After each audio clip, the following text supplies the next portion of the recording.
Welcome back in. Welcome back in. We are back again with another live video tonight. We're going to be doing a little fantasy football Q&A. We're going to talk about some preseason stuff too, some developments that have happened there. We have the Nate Henry. He looks like he's in a new setup. I mean, this looks like a completely different setup that he's in here than what he's typically in. I mean, it's not. It's not. It's just a different view. Oh. I got my patents on the wall. It's just a different angle. It's 90 degrees different. It's a whole new look. It's a whole new year for the Lions. Good for you. Hey, did you coming fresh off of trivia night? Did you That's crush right. it? Did you win? We absolutely crushed it, and we didn't win. So I think Google won tonight. So sometimes, yeah, you do. Nate, I have before. Yeah. No, I was just gonna say before we jump into it, I gotta know what is your go-to category? Like, what's the category that comes up? And you're like, all right, don't worry, I got it. God, it'd be embarrassing if I didn't say sports, right? No, it's totally U.S. presidents, 100% U.S. presidents. Yes. Yep. I know them all. I know them by heart. I know how many terms they served. I know who their vice presidents were. I know what party each of them were in. I know U.S. presidents front and back. That's my category. I love it.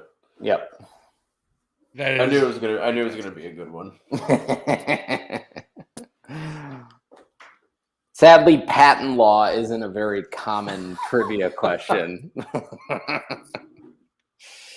Well, maybe it just happened to come through one time. Just be a perfect opportunity. Man, I would crush that one. Yep.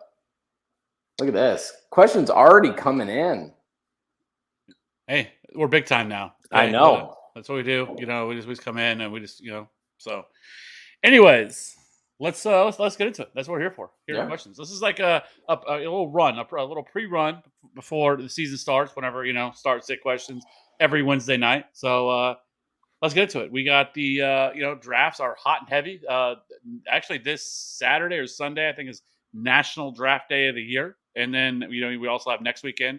But a lot of people have Labor Day weekend. They don't want to draft that weekend. But so the next 2 weekends are going to be the biggest draft days of the year. So we wanted to kind of answer some questions, help people out, win championships. That's what we're here for. So Kyle, first question up: Swift or Javonte? You want to take this, Cody? No, I want to hear. I want to hear your take, Nate. Yeah, so it's Swift for me, and barely. I love Javonte. I think he's going to be great, but in my opinion, there's the tier 1 guys. You got CMC, you got Jonathan Taylor. Then that next tier is with Swift. Swift ends that next tier, and then at the top of my third tier is Javonte. Yeah, I'm same thing. It's Swift. Yeah, I can't pass up on that. No. I think I have both of them inside I don't have both of them. I have Swift inside my top 5 running backs. I have Javonte at 11. So, yep. I just listed him as one of my league winners in my annual series on the fantasy footballers. So yeah, Swift, Saquon, and CMC, of course. Got to get those pass catchers at their RB position. I agree. Well, Cody, who is this? Aquaman. every time with Aqua. I got 8th pick, thinking Najee or Diggs. Do we have Aqua, any is this a here? full PPR, half point PPR? Kind of helps out. Could I interest you in Dalvin Cook instead? I think he's going around like that 7, 8, 9 spot. That's who I would prefer. I know with Najee, you're talking about just an obscene, absurd workload. I feel like this ends up happening every week, but we just dropped another training camp dialed in, and we had a guy, the beat reporter for the Steelers, and he was saying that as much as the Steelers don't want to use Najee Harris on every single down and give him all the touches they gave him last year, there's really not a serviceable back for them to be able to do it. So Najee's still going to see a boatload of opportunity, but it also sounds like that this offense could potentially be worse than it was last year. So I love Dalvin. I think them opening up the offense more 3 wide is going to help Dalvin see less stacked boxes. Sounds like he's going to be more involved as a pass catcher as well. So Dalvin is what I would go. He is saying it's a half PPR, but if I have to choose between the two, I'm going to go Diggs. I think Diggs is in prime spot for a bounce back year after the kind of letdown he had last year. Yep.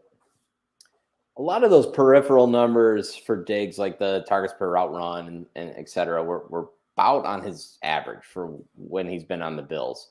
So last year was more about the fact that he just didn't catch as many passes as he did before. It was unheard of. I think he was at like 76% catch rate or something, which is otherworldly over time. He still saw I think it was 32 red zone targets, despite Gabe Davis having that come on at the end. That's still a ton. I think it was like 6th or 7th in the league. So all the signs for Diggs suggest he's primed for a bounce back. The only concern is he lost Brian Daboll. That's really the only thing you're worried about with him. Yeah, we'll see how much that truly matters there. But yeah, I mean, he had 2 less targets than he did, in 2020. So there's really not as much to worry about there with Diggs. But at that spot, like I would probably lean towards, if you want to go running back there, like Najee.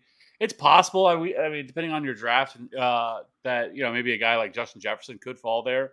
It just really depends on how heavy, because there's a lot of leagues that are really, really heavy in running back, where running back's going to go higher. It's going to push all these wide receivers down the board.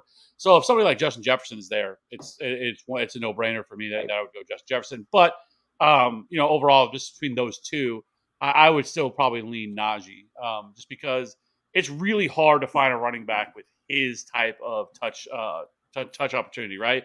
Touches are king in fantasy football. They are every year.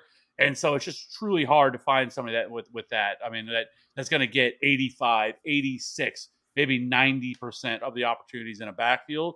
And he probably will lose some targets. I would project him maybe even just to drop down to, like, rather than the 5.5 targets a game he got last year, maybe drop down to 4 targets a game. And even still with that still puts him at 70 targets on the year. That is still well within the top 10, or will still fall well within the top 10. So I just love Najee, and I think it's just really hard to find somebody with it. He doesn't have the ceiling as some of these other guys, I will say that. But he's definitely not just a safe option, but I still think pretty locked in, pretty easy path to being another top 5 season. Right. And I said all those nice things about Diggs, but I'd still probably lean the Najee side. I just want to make that clear. Sorry if that wasn't before. I'm just a Steeler hater, so that's right. That's really. Do you think they bring in Kenyon Drake? Did you steal that from Ashton? No, I didn't actually. I did not. I mean, I definitely think it's worth a look. I mean, right now they're talking about a UDFA, right? Like it's a great story with Jalen Warren, but I mean, if they can pull somebody like Drake in there, we've at least seen the flashes from him. We know what he brings to the table, so I think that would be a smart move on the Steelers' part. I actually think he's going to go. I think he's going to go to Arizona. Go back. Yeah. Because you kind of think of all the spots he could land like that. I think that makes the most sense. Lands with the Rams and just shits on everything. Some men just like to see the world burn. Just ruins it all. And this is Pittman. I'm extremely high on Michael Pittman this year. So yes, it's Michael Pittman. Agreed. I will be outnumbered again. It's super close, but I would go Higgins.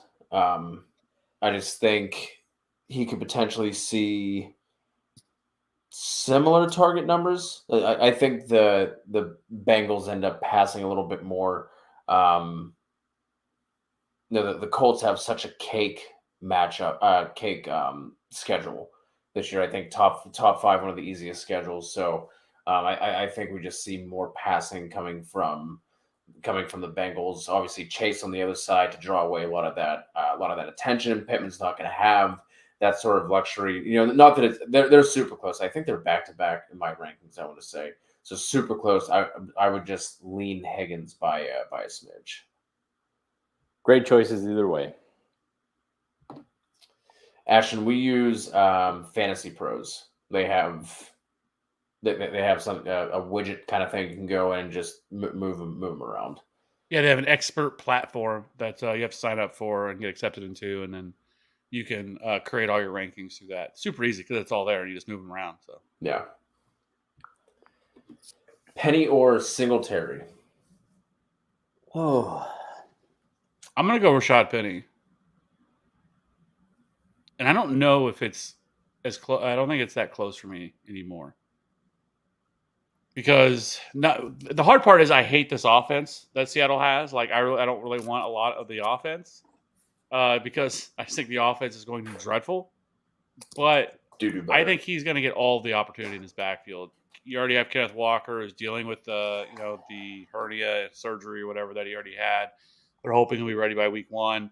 That didn't really factor as much anyways for me because I always felt like Rashad Penny was going to be the lead back in this backfield. Because that's what Pete Carroll does. He drafts running backs high and then just doesn't use them. Much like happened to Rashad Penny. And but Rashad Penny was also just fantastic last year over the second half of the season. I mean, he was arguably the best running back in the league over the final 6-7 weeks of the season. And I don't think that's really. I think we finally got to see him stay healthy for an extended period of time. And so far, he's really been healthy through camp. And so that's good. That's a good thing to see. He should be ready to go. With Singletary, I think he's on somewhat of a short leash, and I think James Cook could end up being the guy that just takes over the job. I mean, James Cook is a much better pass catcher than he is. He has the size. He's actually bigger than what Devin Singletary is anyways, and could end up just being the guy that takes over the backfield entirely. So I would just prefer Rashad Penny. But I feel gross saying it because I hate that offense. So, I mean, I think it's over the past 2 years, Singletary's averaged like 3 targets a game. So he has been usable. I think it's how much risk do you want, right? Yeah. The risk is probably higher that the Seattle Seahawks offense is just atrocious. Yeah, he might get 15 to 20 carries, but do you care? Because they're not sniffing the end zone. But if Singletary can keep up that 3 targets a game role with 12 carries mixed in on an offense that's going to score probably the most touchdowns in the league, great.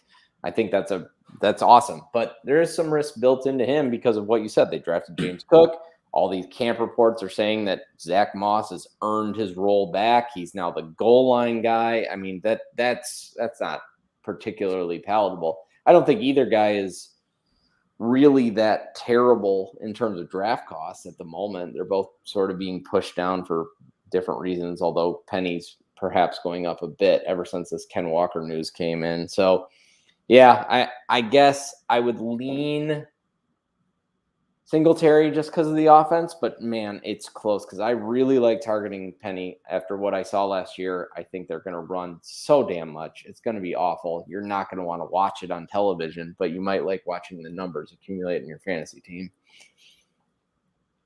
Yeah, I like you said, Nate, I think it just comes down to risk, right? Your risk tolerance. The thing that, I don't think I heard either of you mention was just the Rashad Penny's injury history.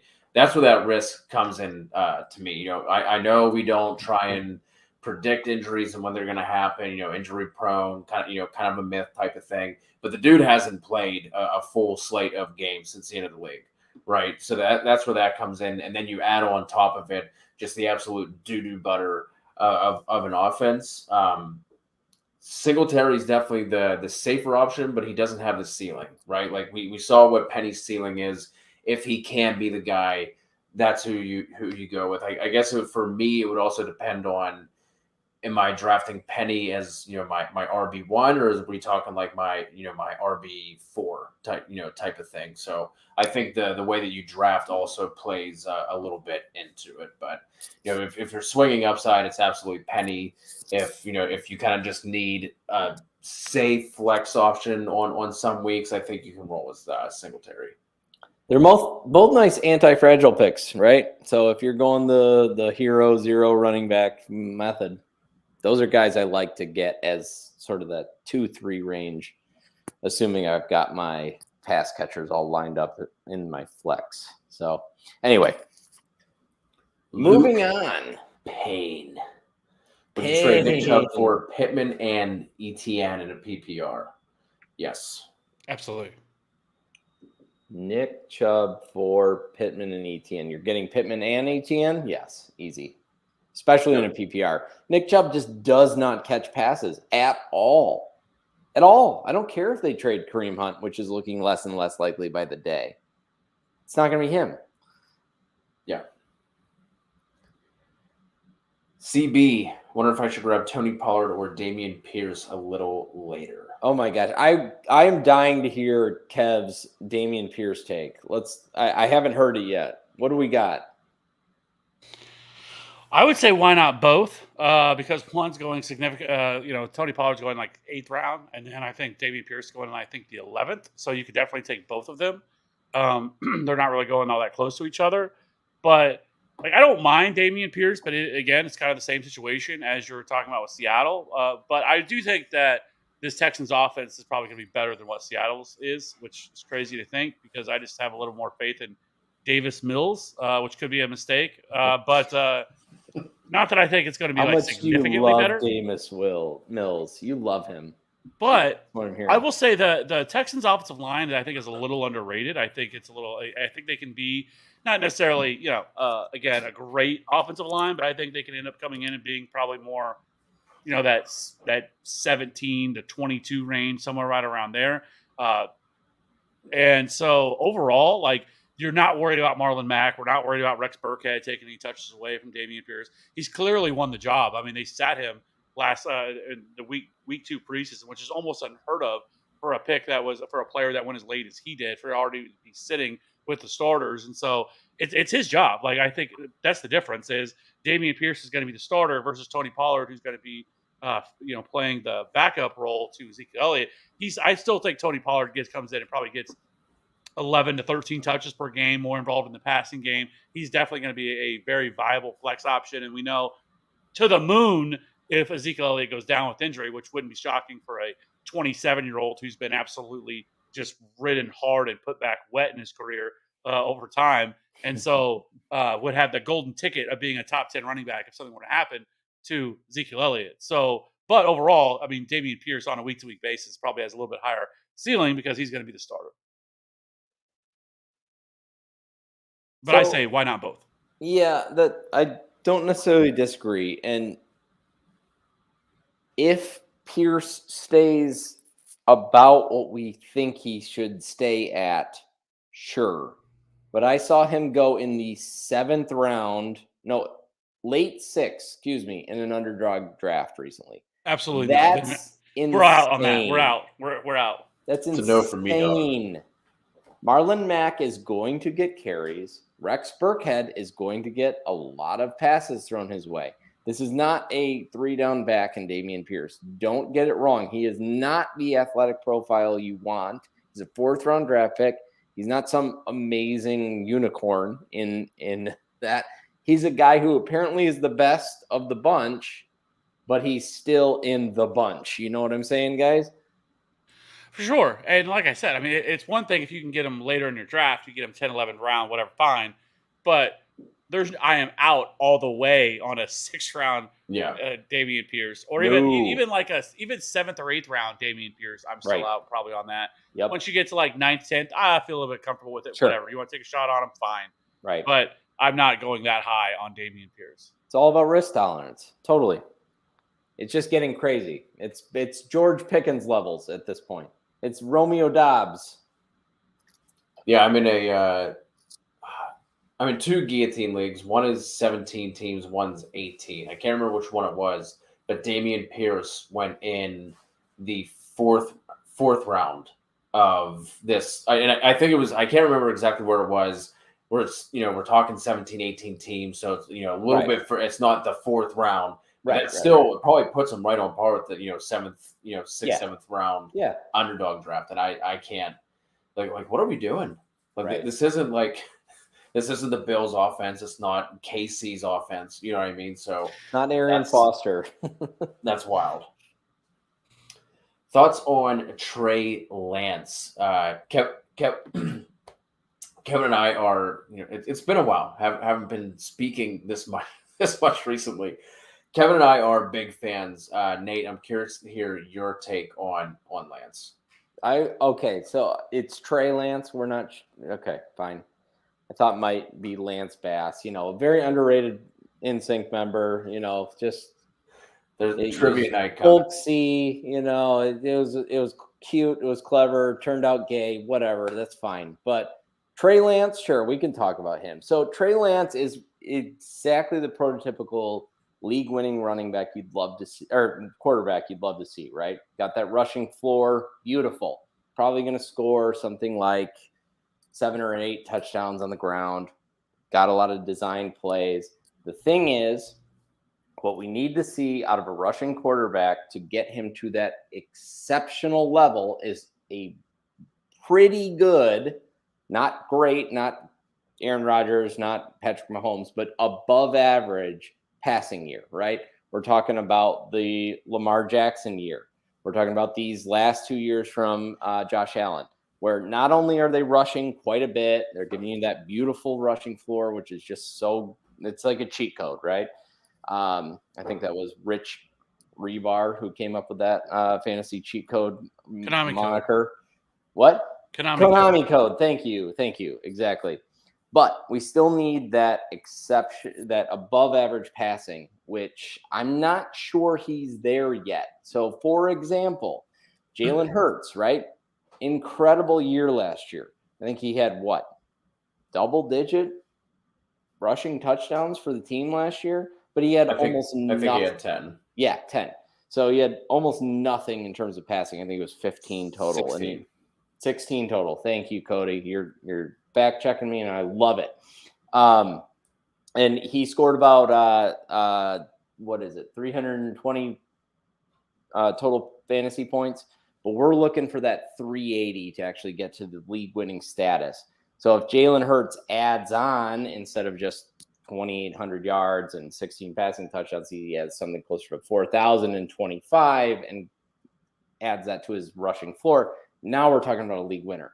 I'm not sure Trey Lance has that skill set yet. He might.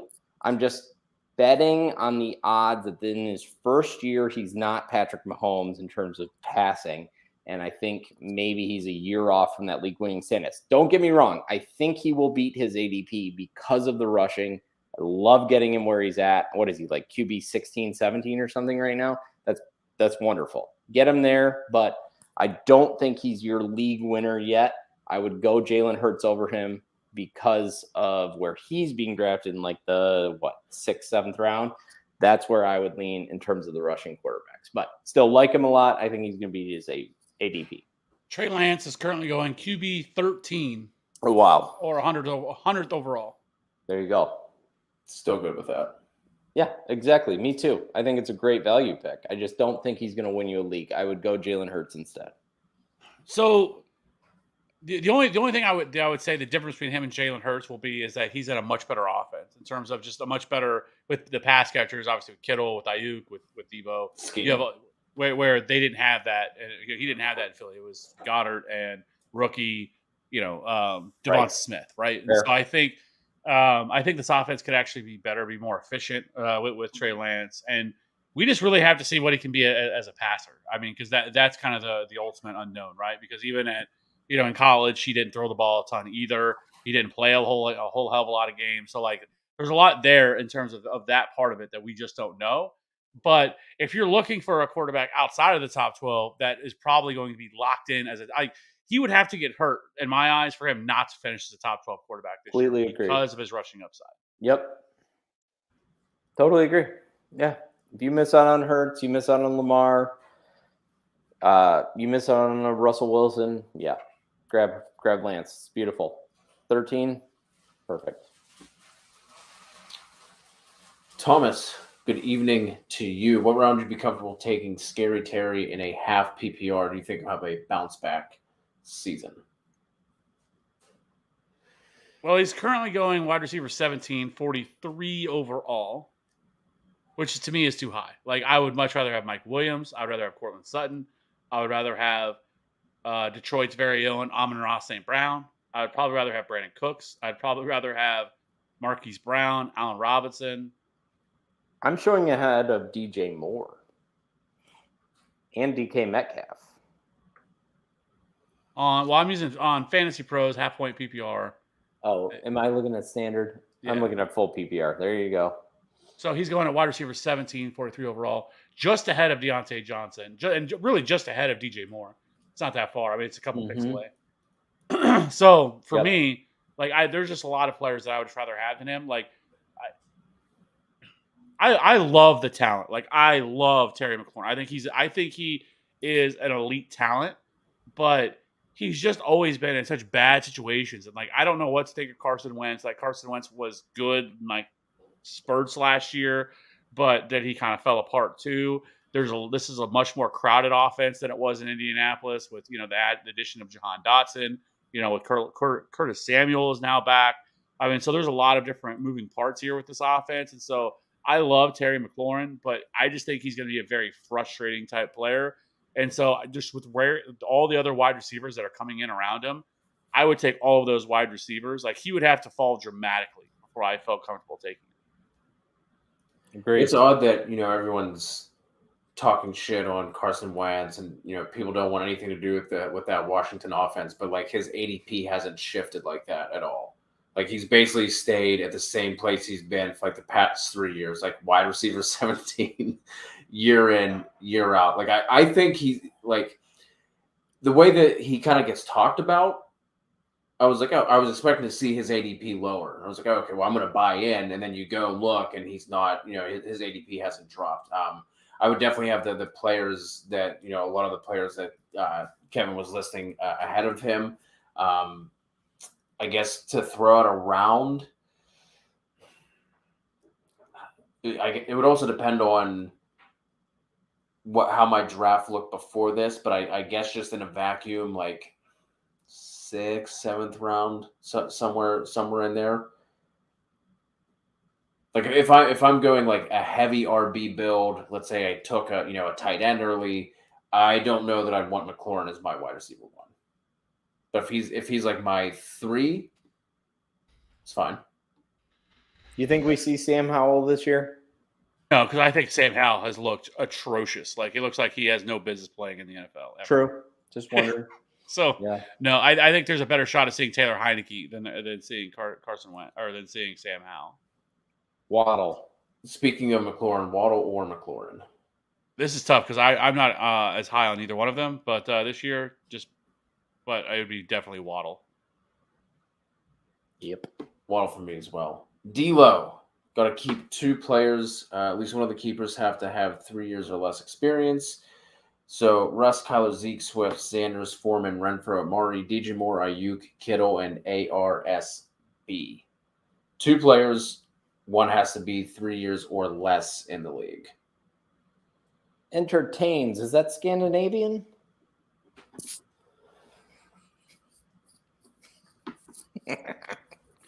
So who French Canadian. French Canadian. Who on his team qualifies for that? I guess Swift, because it would be Swift's 3rd year, right? So is there? It just you keep with nothing. Amon-Ra. One of the keepers have to have 3 years. Okay. Yeah, so I know obviously Amon-Ra St. Brown. This is the 2nd year, but I think is this Swift? This is Swift's 3rd year, right? 3rd year. So he would. What about Ayuk? Is this 3 or 4 for Ayuk? 3. Yeah, this would be 3. So we only have to have 1. So you'd lock Swift in to be in that guy. Swift so he's the keeper there because he's 3 years or less, and so you would keep Swift. So then that kind of opens you up. Then after that, you can keep whoever you want. If it was a super flex, I would keep Kyler, and it wouldn't be close. And I'm wondering if this is because he has Russ and Kyler. Yeah. Right. Now, he could have just drafted 2 quarterbacks last year, and if he did, little tip for this year, don't do that again. Just draft 1 in a single quarterback league. Maybe just where he ended the year. Yeah, so who knows? But if it's not if it is super flex, then yes, keep Kyler for sure. But if not, if it's just a single quarterback league,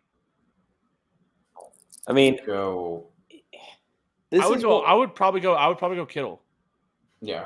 so based on I'm going to go ahead and I agree, because what I'm looking at is essentially his whole team, right? So it seems like there's no keeper costs other than the rule about you have to keep a young player. So this is his whole team, which means everybody's keeping the best ADP players, which means for sure Andrews is gone, for sure Kelsey's gone.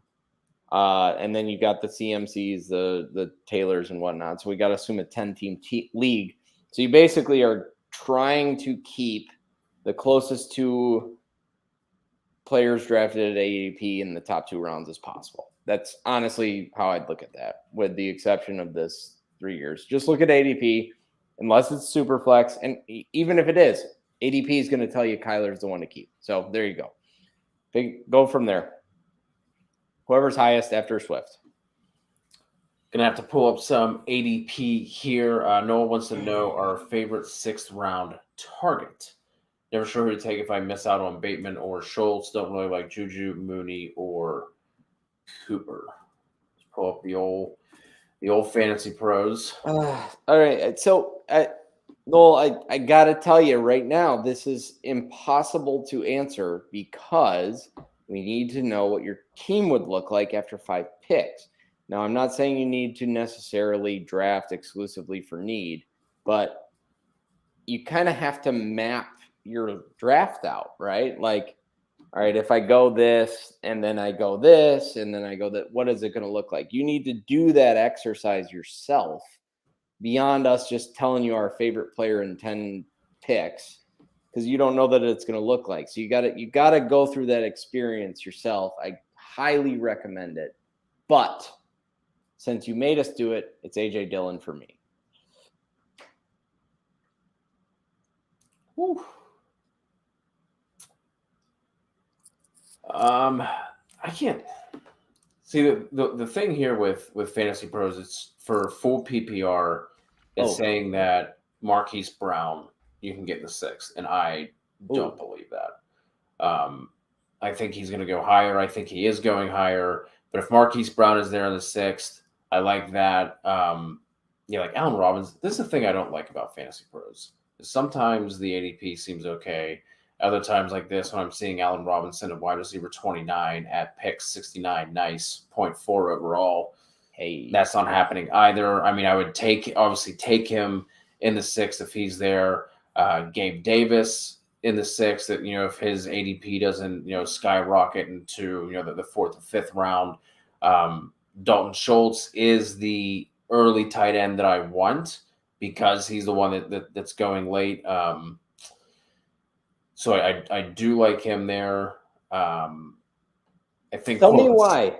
Talk me into Dalton Schultz. He seems like that prototypical tight end dead zone type. It's pretty simple. I mean, Cody, you can answer if you want, but I know I have what I can say on him. Go ahead, please. Well, to me, it's easy because he's in an offense where almost 40% of the market share of the air yards are vacated. 205 targets are vacated. Nothing has really changed with the offense. They added Jalen Tolbert. James Washington is hurt. Maybe they add another veteran, but right now he's staring down the barrel of being the number 2 target here in this offense. And it's an offense that we're talking about, probably a top 10 passing offense this year. And so Dalton Schultz makes a lot of sense. And last year, he was pretty elite. He was 6th in yards after the catch, 12th in yards per route run, 13th in market share of air yards. He was also somebody that had a 16% target share in a little bit more crowded situation. He had 808 yards and 8 touchdowns. He was 5th in fantasy points per game. So on a per game basis, he was great. He was actually finished 3rd among all tight ends last year. And again, this is a better situation than it was last year. I definitely want him ahead of some of the other tight ends going around him. And I want him more than Waller. Waller, I'm 100% out on Darren Waller now. The guy just seems like he's still hurt. Now they don't even know if he's going to be ready for week 1. This has just been a train wreck for him. And so right now, to me, he is right there in the conversation of top 5 tight ends for me. I've flirted with him having a little bit higher. I kind of went back and forth and having him ahead of Kittle, not having ahead of Kittle. because Kittle, on an offense, because this is where it comes in with Trey Lance again. Like, how much do they throw the ball? How much opportunity is going to be there? It's a little bit different whenever you have, a little bit more stable of an option in Jimmy Garoppolo. Not that Jimmy Garoppolo is a great quarterback, but you just have a little bit more stability there. Now we don't really know. This could be a very run-heavy offense where they don't throw the ball as much. So that's going to hurt overall all the pass catchers.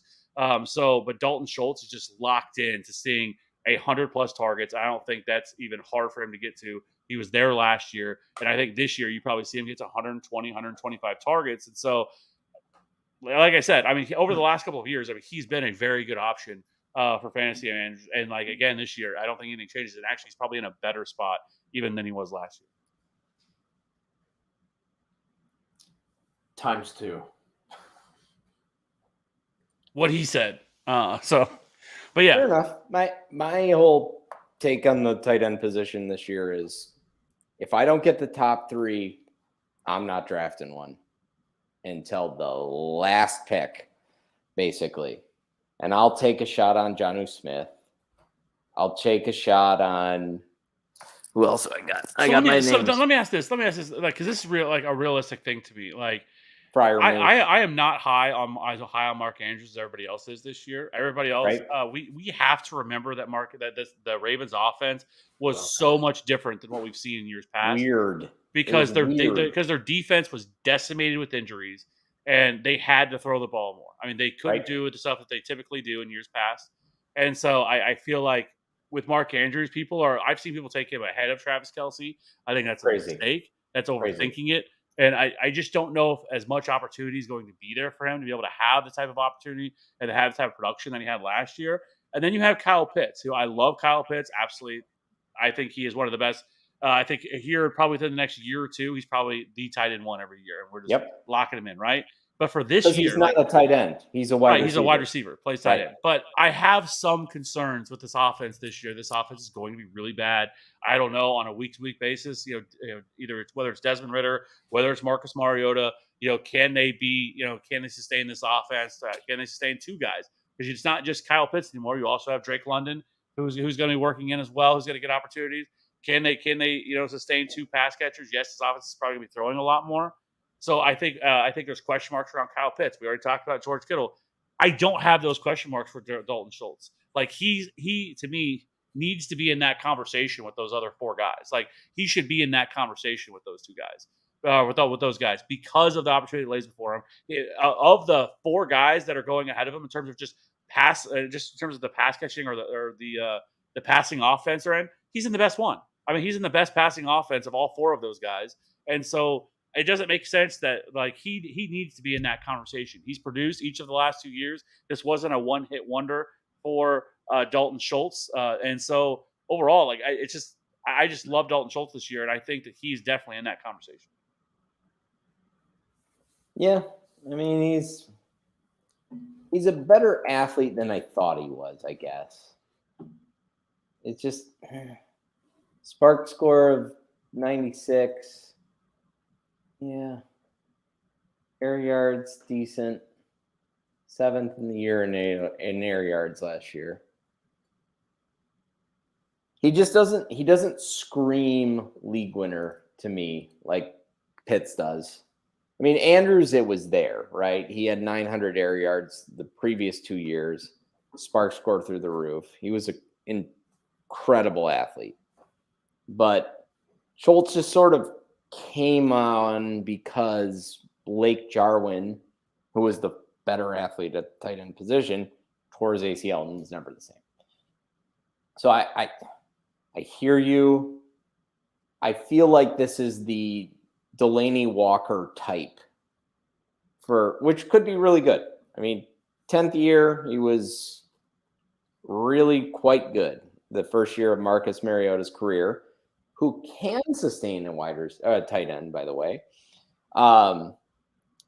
And so I'm sort of like Pitts or Kelce or bust. And I don't know that I'm good enough at picking a tight end in those middle rounds, other than those guys I just think are otherworldly.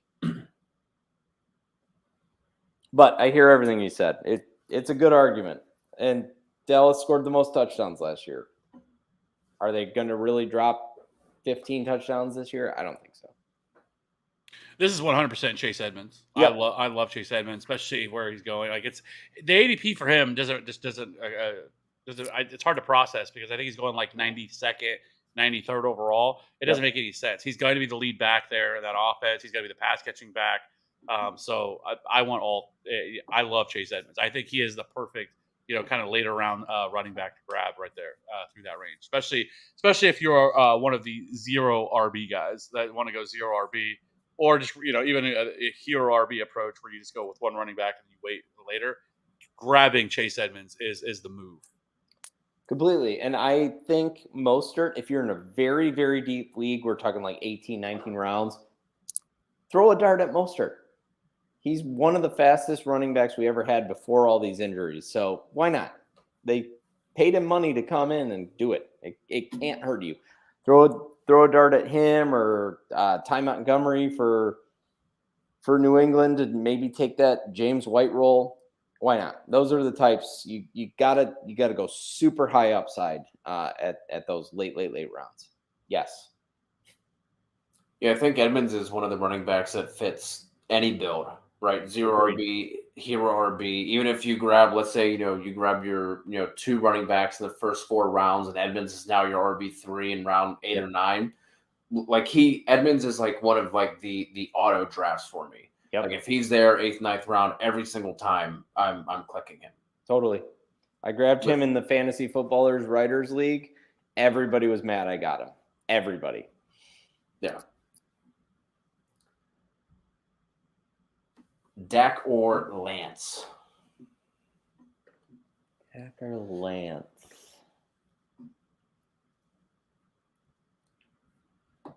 I'm going to go with Lance. Is that because of price or? I think both, but I also think it's just Lance has such an incredible ceiling whenever you factor in his rushing upside. Like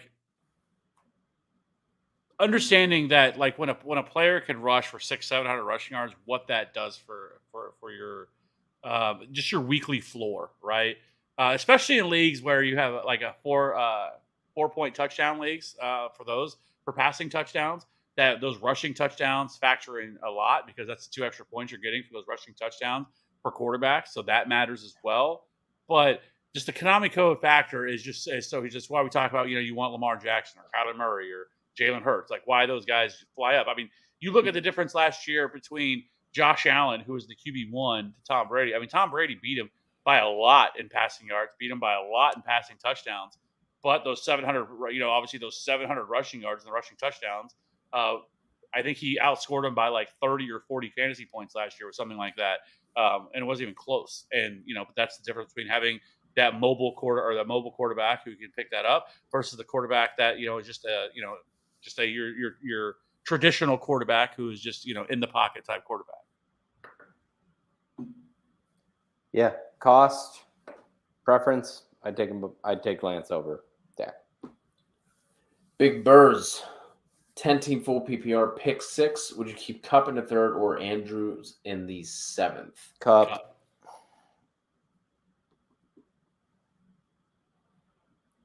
Would you be opposed to taking Fournette and Evans at the 2-3 turn?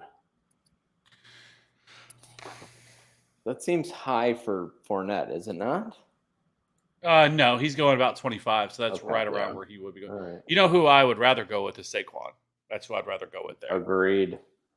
Do you think he stays there though? He is outside of so through here. So there's so many people, like anywhere that you look that like so many people, like especially you're more just your average fantasy football player hates Saquon Barkley. They all say the same thing. He's going to get hurt. He's injury prone. I'm not drafting him unless he's available in like the 6th or 7th round. I'm like, you're an idiot. Why even make the comment? Because he's clearly never going to be available there. I hate when people say that stuff. Like just ridiculous ADP. I'm like, oh, okay, cool. Yeah. I'm sure everybody would take him if he fell to the 6th or 7th round, but he's not going to happen. So I don't know why you're saying it. Anyway, but like that's the only thing people say about Saquon is, oh, he can't stay healthy.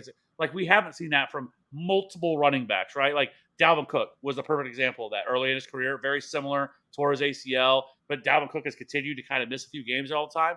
But like every running back, almost every running back is going to miss games. Like now is it 10 games or is it a couple of games here and there? But the running backs, they get the most opportunity, the most touches. It's not shocking. It's not groundbreaking to say that those guys are the ones that are going to get hurt. And they're going to miss a game or two. They're going to get nicked up because they're carrying the rock at such a high level.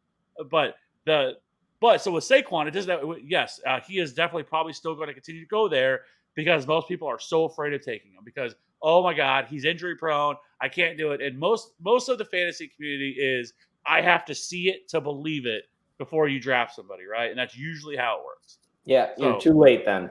Yeah. Because he goes off this year. He goes off this year, and then next year he's back being drafted in the top 3 or 4 picks. Exactly. And I personally, I'm going to throw this out there. You probably won't like it. I would pick A.J. Brown over Mike Evans. But that's just me. Because, and I'm going to tell you why. You think I'm crazy. I know. Tom Brady threw 700 times last year. I get it.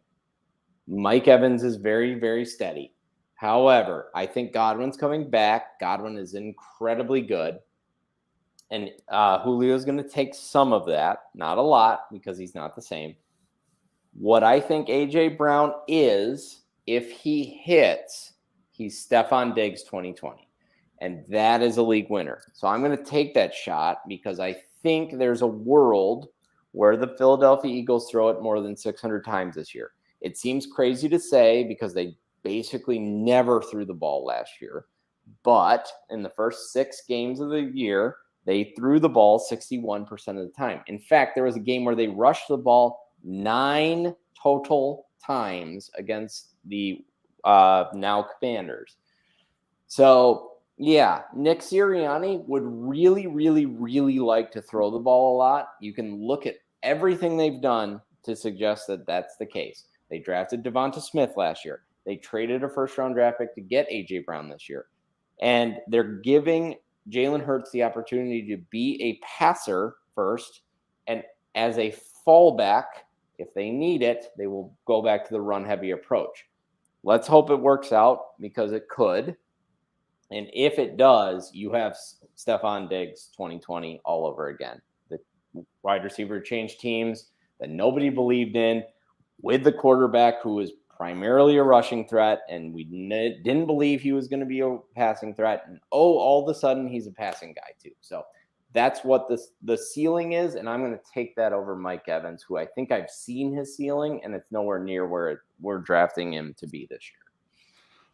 Yeah, I think initially with Mike Evans, once we had, it was looking more ominous for Chris Godwin, where he was possibly going to miss, a substantial part of this season, where maybe he wouldn't make it back until like November. Right. They had Russell Gage, and now it was pre-Julio Jones. So it was looking much better for Mike Evans, where Mike Evans was going to be a guy who was going to get, who knows, 150, 160 targets. We know Mike Evans is going to be involved in the red zone. You can absolutely book that. I mean, especially inside the end zone and stuff like that.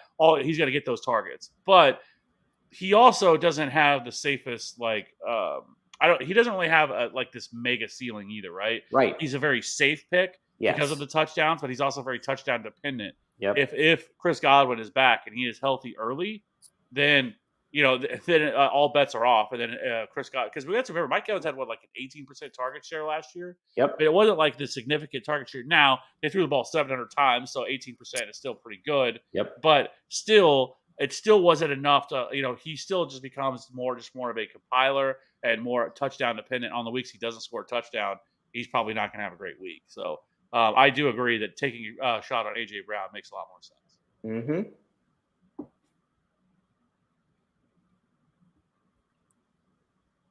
Hawk or Schultz? This is Schultz, 100% for me. You don't have to ask me. But no, Hawk is about to block a lot. He's going to block a lot. The Lions are moving towards a wide receiver centric entire offense. They would like Jameson Williams to be that guy. Until he is, there's a guy who nobody is drafting right now, Josh Reynolds, who is going to be a focal point of this offense. Dan Campbell just called him the serpent of death or something like that. And I mean, talk about a great nickname, but they love him. I'm telling you, they love him. He is going to be a very involved player, and that's going to take a lot of options away from Hockenson. I don't see him as nearly involved as he was last year. I think he's probably going to be sitting in that 16 to 17% target share, which is nothing to write home about in the wide receiver or the tight end ranks. He is the perfect tight end dead zone guy. Perfect. You're going to draft him in like the 7th round and think, oh, look at the value I got. And he's going to crap all over your team. You do not want Hockenson. And I am wearing a Lions shirt right now. So no, get him out of here.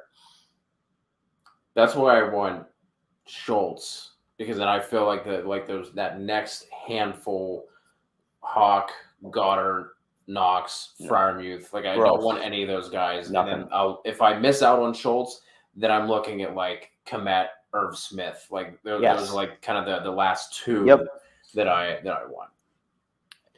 Kev, I am so excited to get this answer from you from Spoken Joe.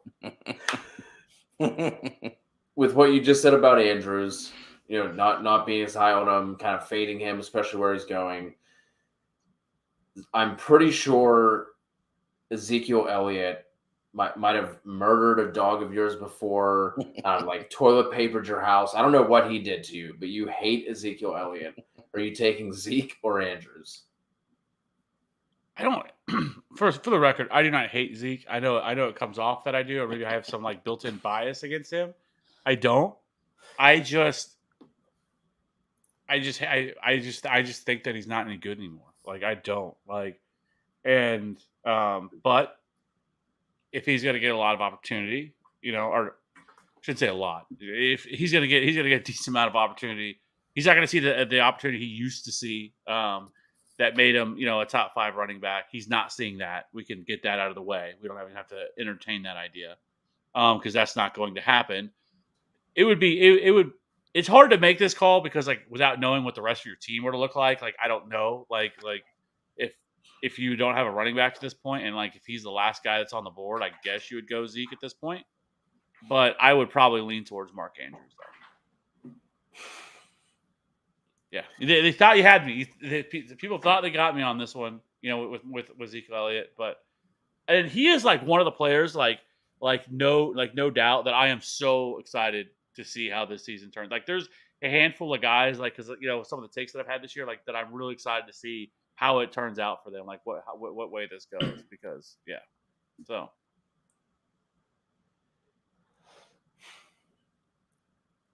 if Zeke stays at like the late 3rd, I think I would take Zeke, because I do think that there is something to the pre and post numbers with his with that MCL injury. Kev, I know you've talked about a lot before how his efficiency numbers have kind of been dipping the past couple of years, but I still think Zeke is going to be the guy. I think Andrews' targets take a pretty substantial hit this year, so I'll go Zeke. But I could also see Zeke's ADP creeping up as well. I'm just out on Andrews in the second. YQ wants to know, will Michael Thomas or Lazard finish in the top 15? No. And that's not saying Lazard. that I don't like Alan Lazard, because I do, but top 15 is pretty strong. I still don't think that he's going to finish top 15. I don't think either of them will have the volume to do so. Ritz, I think what Nate was talking about was in the last rounds looking for a particular type of running back. Not saying I don't think Nate was saying that he was waiting until the last rounds. I think he was saying that would be a bold way to run zero RB. Like, I just extreme zero RB. Like, you know what? Yeah. I'm going to take that zero RB, and we're just not going to draft any running backs. We're going to make it literal. Yeah. literally none. Uzi, good to see Uzi back in the chat. Good to see some of these names and faces coming back around. The redraft season is upon us. Hit us with a like if you have not yet done so. And if you're not subbed, please hit us with a sub as well. We're encroaching on 2,700 on the road to 3K. So appreciate all the help and support so far. Going to be doing what, Kev? 5 live shows per week, 4, 5. So we'll have 2 on Sundays. We'll do a line, help you set your lineups on Sunday mornings, Sunday night during Sunday Night Football at halftime. We're going to hit you with the waiver show. We'll do another show like this every Wednesday. Kev and Maddie do a DFS show, and then me and my partner Tom do a prop show on Friday. So definitely going to have a lot of content and rankings and that sort of stuff throughout the week as well. So good to see you all. Got offered Mont and Cooks. That's Sutton. A lot of shit, man. I love it. It's what we do. Is anyone actually caring for Kevin's kid?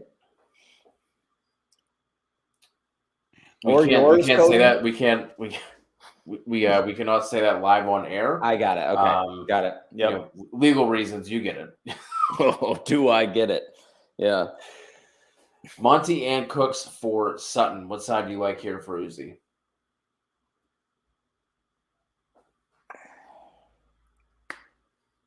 It's. I mean, you got to take Monty and Brandon Cooks, but God, like, it scares me because like I am not as high on David Montgomery as everybody else is. Like, I think he is much more borderline RB2 than anything right now. It's starting to sound more and more like Khalil Herbert's going to be involved. I mean, you have the Treston Ebner stuff where he could be involved as a pass catcher here.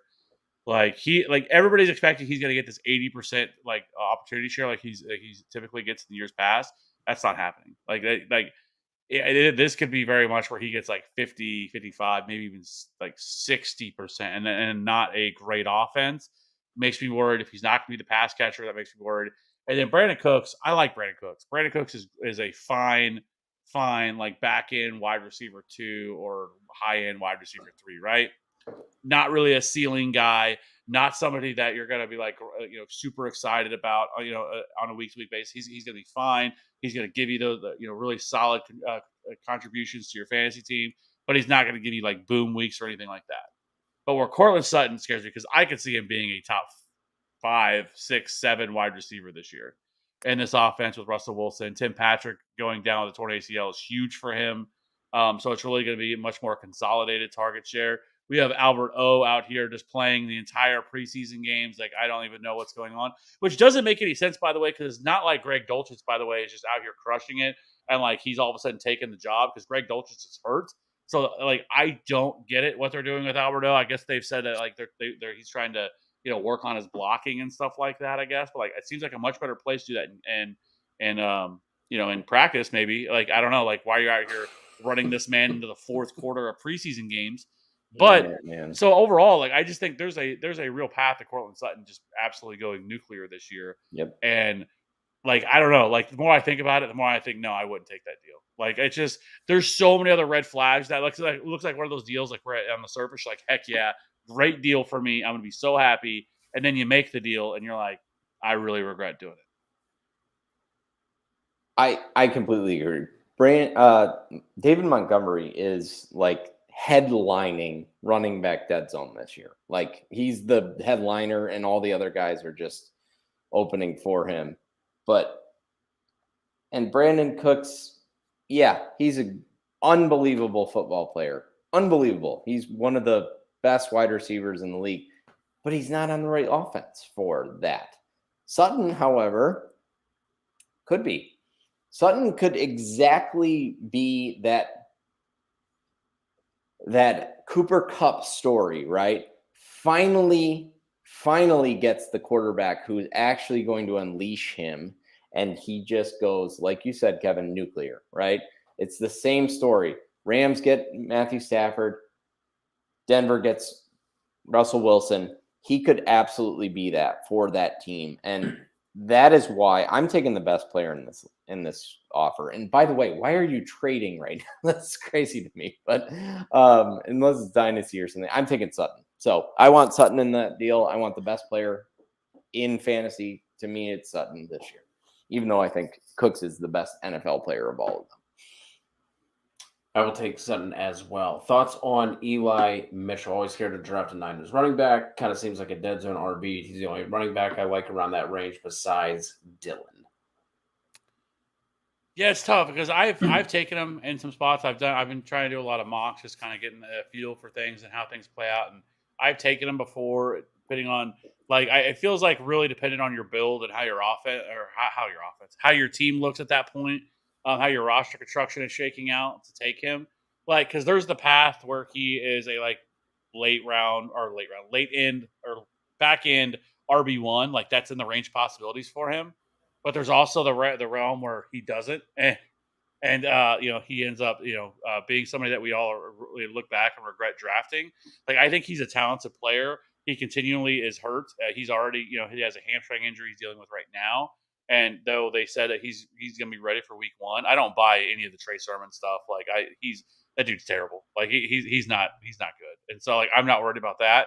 And it doesn't really sound like Tyrion Davis-Price is doing a whole lot either. And so I guess Jeff Wilson may be still there, but I don't know. Maybe Kenyon Drake is a spot for San Francisco where he'd get nervous about it. But I don't mind Elijah Mitchell, but he's not a priority. He's not somebody that I'm like, oh, I have to get this guy, where he's currently coming off the board, because he's coming right around. Because you know who I would rather have than him, considering where they're going. Because right now Elijah Mitchell's going 21st or 48th overall. I would rather have Breece Hall. I would rather have A.J. Dillon, who's actually A.J. Dillon's going pretty significantly later than he is. He's going 66th overall, so that's not really all that close. But who else I'd rather have? Travis Etienne, who's going 42nd overall. Yep. I would much rather have it. And even probably J.K. Dobbins, I would rather have 50th overall. So all those guys I'd rather have if I'm going running back in that range. If not, I would rather just go wide receiver through there. And then from there, I think that you could pick back up at running back if you want to, once you get a little bit later, like the Tony Pollard, Rashad Pennies, Chase Edmonds, Ramondre Stevenson types. I think all those guys is where I would go. Yeah, I just like some of the receivers going in that range better than Elijah Mitchell. So I kind of just gloss over his name every time he comes up.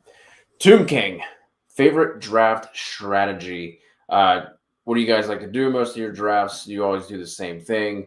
P.S. I like going RB wide receiver or RB, depending on what falls to me. I'm probably a terrible person to answer this question because I play almost exclusively in Superflex leagues. So, this is tough. I'm sorry. I'm gonna accuse myself because you should be playing in Superflex leagues. So that's my take. Cheers. So for me, I prefer the favorite way is going either running back. If you can get Justin Jefferson, because he's the guy that I really want in the first round. Yep. I don't want Devontae Adams. If you can get Cooper Kupp, obviously I'm fine with that. But if Justin Jefferson's on the board, if I have a decision to make between Justin Jefferson and Cooper Kupp, I'm taking Justin Jefferson 100% of the time. And I'm going to take Justin Jefferson, and I'm going to wait until the second round comes back. Because like I said, we talked about the running backs that are going there in the second. You have DeAndre Swift going in the second, which he's probably not going to be available considering where you'd probably take him. But if he was, DeAndre Swift would be that guy. Javonte Williams is the guy that I really want. Saquon Barkley is the guy that I really want. All of those running backs, I feel very comfortable with taking in the second round. Maybe you could put Alvin Kamara there. I don't know. I have my reservations with Alvin Kamara a little bit this year, but I think all of those guys are great second round picks. Now, once you get into the third round, then I'm kind of I don't know about that at that point. I don't like Ezekiel Elliott. I don't like David Montgomery. Cam Akers has his own issues. I think there's a big time ceiling there, but there's also a true really bad floor there with Cam Akers. I think there's a big range of possibilities for him. But the wide receivers that are going in the third round are great. You got Michael Pittman going in that range. There's a lot of A.J. Brown. There's a lot of wide receivers that I want. And what I have found too, I've been doing a lot of mocks, like I said, every time that I start my drafts and I go quarterback and tight end early and I get a Kyle Pitts and I get my Justin Herbert or whatever, in those first 5 or 6 rounds, I absolutely hate my wide receivers. Because everybody, I keep hearing this narrative that, oh man, wide receiver is so deep, man. There's no, there's not. There is a definite drop off to a point where I'm I fucking hate these guys. and that are going in this range of wide receiver, especially once you get in like the 7th, 8th round. Like there's a lot of wide receivers that I just don't like there. And by taking, your quarterback and tight end super early, then like I've always found myself, I'm like, I don't like this. Like I don't like the wide receivers that are sitting there. You miss on that value that's going there in the wide receivers. So I prefer, like I said, going to Justin Jefferson, grabbing an anchor there in the second round at running back, feeling good about that, or even a running back in the first, coming back in the second and going wide receiver 2. You could do that as well. And then from there, like I said, Michael Pittman's going at 37. I want him. But then, like I said, you get past this point of really once you get past like Allen Robinson, right? You get past that, there is a lot of question marks in all those wide receivers. That's where like Tyler Lockett is going, and DeAndre Hopkins, Devonta Smith, Elijah Moore, who I think there's a lot of question marks one way or the other with him. Michael Thomas, Hunter Renfrow. Like there is a lot of just really not great wide receivers in that range. So I really want to come away with 2 or 3 wide receivers, at least 2 wide receivers in the first 4 or 5 rounds. And so that's going to lend itself to not taking a quarterback and tight end early, because every time I do it, I absolutely hate myself and I hate the team that I end up with after I do it, because it's just you miss on this range of wide receiver where now you're left with the scraps of the wide receiver position. Don't lock yourself into any strategy. Don't. Oh, absolutely not. Absolutely not. But don't. But I also am not as big of a proponent of going like robust running back and like going like 3 or 4 running back, or at least 2, like 3 running backs your first 4 picks. I'm not a fan of that either. Yeah. There is going to be a lot of landmines in this range. There's a lot of running backs people are going to be wrong about. It happens every year. At least half of probably the top 12 running backs right now are going to be busts and going to be guys that were like, man, why did we take these guys? Yep. And so like, that's why I'm much more of a guy, like take your guy, whoever that guy is, like the guy you absolutely want that you can get that guy and then get out, Yep. and then wait until like once you get later in the draft and then start picking up all these other picks. That's why Agreed. I think the biggest thing is just to rank your guys in tiers. Because I think that way it helps out so much whenever you're like, oh, should I go running back or wide receiver here? If you have it tiered out and like, okay, I have one, tier 2 RB left, but I have, 5 wide receivers left in my second tier. It's gonna help. It's gonna make the draft a lot clearer. I mean, in a vacuum, I do like getting at least one workhorse back that I feel pretty good about, in the first 2 rounds, and then kind of just seeing, where the RBs fall there, because they're going to get pushed up. They tend to go, a lot earlier. They tend to come off the board and be, in those runs a lot more, like in the first 2 to 3 rounds. So, I don't want to say, ride the hedge life here and say, it depends, but it really does depend on how your draft falls. I would say, like, if I'm drafting in like the, top 2 picks and it's, CMC and JT, I'm probably going to grab one of those guys and then wait, load up on, wide receiver, maybe take an early tight end, and then, grab my second RB a little bit later. In the middle, I'm probably more likely to go, wide receiver in the first, then maybe get one of those RBs that are falling in a second, Aaron Jones, some of the guys that Kevin was talking about. And then like at the end, I've really found out that like, pick 11, 12. Like I just do not like that spot this year. But there, I think you can double down, again on Swift, Barkley, grab your 2 running backs and then just forget about them the rest of the draft, until you get to somebody like a Chase Edmonds that we talked about earlier, and Nyheim Hines, that sort of running back. That's kind of how I have started my drafts where I feel best. I've done a couple mocks where I've gone like Lamb and Kelsey at the back, and like I tend to not love the running backs that I get. I just don't feel comfortable with them. So always want to walk away in the first 2 rounds with at least one running back, and then kind of go from there and see how the rest of your league is drafting. And don't forget, in the last 2 years, we have had absolutely insane, very early running back waiver wire ads. James Robinson the year before. This year was Elijah Mitchell. We are talking about guys you can get after the first week that nobody drafted, and you got to play the waiver wire. It's not all over at the draft. Doesn't matter what draft strategy you take. You could bust on the first 2 picks. You can still win your league. Stick with it. Stick with us. We're going to help you do it. We're going to find those guys. You can still win the league. Stay with it. Yes, I'm worried about Stafford's elbow. You are? Yes. So this is my take on it. Like, he had the same injury last year. Like, he played through this last year as well. So, like, this isn't like a new thing. It's just the pain is still there. And so for me, like, and the weird part is like in practice, like they were talking about the other day, like he threw like 70 passes in a practice. And it's like, if it's really that bad, then like I can't imagine. Like, so I think it's being a little bit overblown because we didn't know about it. So like, obviously it didn't affect, like, since we didn't know about it, we look at his year last year, fantastic, but he was playing through it last year.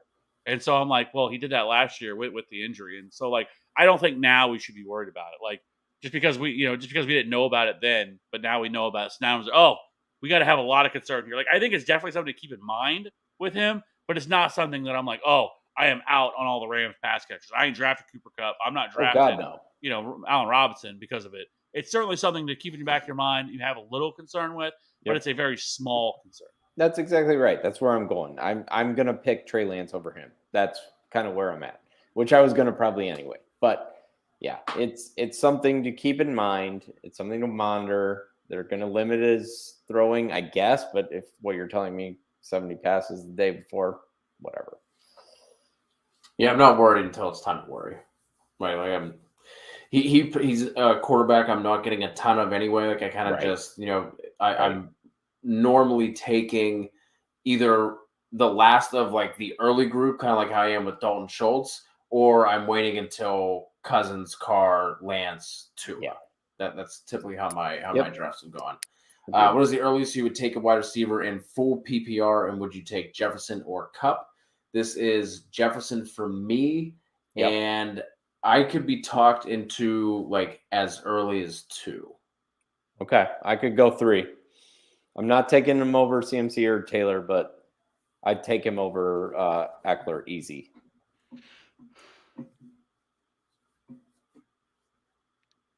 I think 3 is probably where I would come in, but I could take him as high as 2, and it would be CMC that I would not pass on.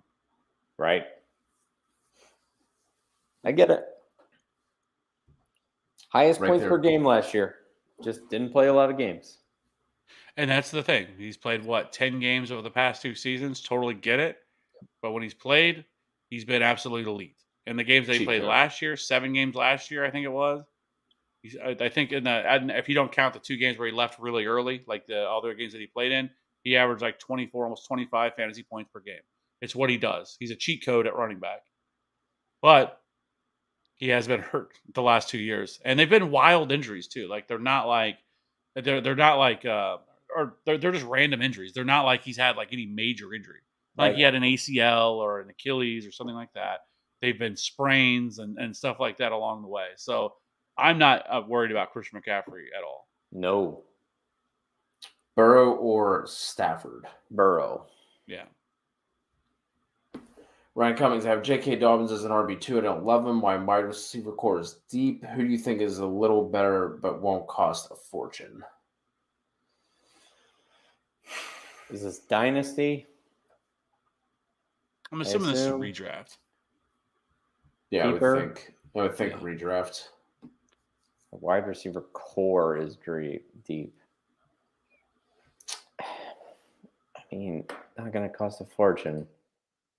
The hard part is it's super hard to trade right now because there's nothing to build it off of, right? Everybody just drafted teams, so pretty much they probably feel pretty good about the players they have, and there's nothing to sell people on of why player's a good pick or he's not. And so yeah, you could say like, oh, you might be able to get like Breece Hall right now because people might be down on Breece Hall because he carries the ball 4 times in a preseason game, and people all of a sudden say he looked terrible in those 4 carries. Like, okay, cool, man. Like that's probably the smallest sample size I've ever seen, but whatever, And there's also that everyone's flipping out that he was even playing in the game when their starters were sitting, but nobody pointed out that Garrett Wilson was playing in that game as well, who was a top 10 pick this year. That was also playing in that game. Maybe they just wanted to get their rookies a little bit more opportunity. Regardless, Breece Hall could be a guy you might be able to acquire, and I would rather have Breece Hall than J.K. Dobbins. And AJ Dillon, maybe you might be able to do that. Yes. You might be able to package something together and get a couple of players for J.K. Dobbins if you don't feel comfortable. Whether that is like a Tony Pollard or a Chase Edmonds, but also getting, I think a pretty strong, what does your quarterback situation look like? What does your tight end situation look like?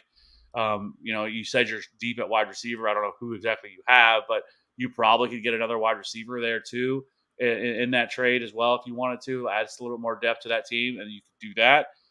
I would personally not. I would rather want to see what I have J.K. Dobbins. Because J.K. Dobbins, there's like a lot of range this could go with him, right? We know that running backs coming off ACL tears aren't nearly as good until their second season, until this the year after. So I do have a lot of pause with J.K. Dobbins. You mean that he's year also not Saquon going Barkley's to be the lead about back to be on? here. Yeah, much like Saquon, but he's not going to be the lead back, or he's going to be the lead back, but it's going to be a committee. We know that's what they do. They did it with Gus Edwards, and he's also having to deal with, Lamar Jackson taking touches away from him. So there's a lot to be worried about with J.K. Dobbins. But there's also that other situation where maybe they don't. It's not a committee. He does get the majority of the workload, and he's able to, not be Saquon Barkley or some of these other running backs, be able to make it back quicker. Maybe he has the Adrian Peterson outcome where he does also have more time. I mean, this injury happened for him right around this time last year.